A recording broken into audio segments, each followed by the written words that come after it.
plus jeune, Anne-Elisabeth Lemoine, 47 ans, ne pensait pas vivre jusqu'à aujourd'hui. Interviewée par nos confrères du magazine Psychologie, l'animatrice révèle en effet avoir vécu pendant une année dans l'angoisse de mourir. Un épisode de son enfance qui l'a marqué et qui a forgé son caractère. À lire aussi J'ai cru que j'allais mourir.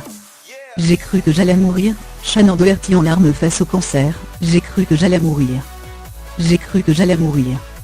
J'ai cru que j'allais mourir, Richard Branson, victime d'un grave accident, j'ai cru que j'allais mourir.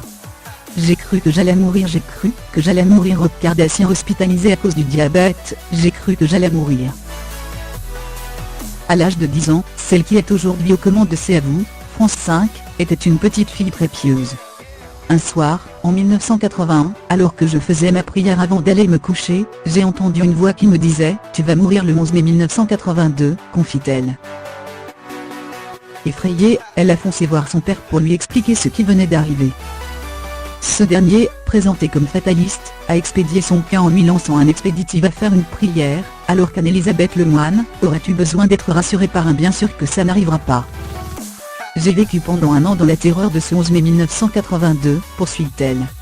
Je me disais que je ne survivrais pas à l'anniversaire de ma sœur aînée Véronique, née le 13 mai. Terrifiée, elle avait à l'époque rapporté l'événement à ses amis de la Légion d'honneur, où elle était en pension.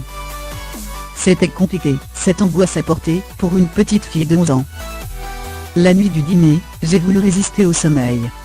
J'avais demandé à mes copines de veiller sur moi dans le dortoir. Et puis, évidemment, je me suis endormie, raconte l'animatrice. Le lendemain, Anne-Elisabeth Lemoine était bel et bien vivante. Mais elle en est sortie changée à tout jamais. Sérieusement, c'est un épisode assez fondateur dans mon fonctionnement mental, et dans la façon dont j'envisage l'existence. La mort est une réalité. Je pense à elle, tous les jours. C'est ma façon de m'y préparer. Toutefois, la jolie blonde nuance, je ne traîne pas sa pensée comme un boulet. Je suis d'un naturel joyeux. Me lever le matin est un bonheur.